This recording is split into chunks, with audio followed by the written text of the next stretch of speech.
Kas užsakė šitą tyrimą?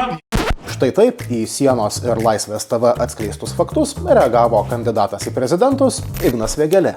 O mūsų tyrimas ne tik atskleidė įtartinas kandidato šeimos verslo operacijas, bet, kaip sako pats ponas Vėgėlė, pakeitė prezidento rinkimų rezultatus. Siena atskleidė, kad Nemuno aušros kandidatas į Seimą ir dosniausias šios partijos rėmėjas Aleksandras Fursas iš Islandijos parsivežė ne tik kapitalą, bet ir narkotikų prekybos šešėlį. Ir ką, rezultatai labai geri. Mūsų tyrimas padėjo ponui Fursui nepatekti į Seimą, o Remigijų Žemaitaitį privertė raudonuoti. Kaip čia kulpa, ne? Švaresnis ir skaidresnis valstybės aparatas. Deklaruodamas pajamas, skirk savo mokesčių dalį sienos darbams.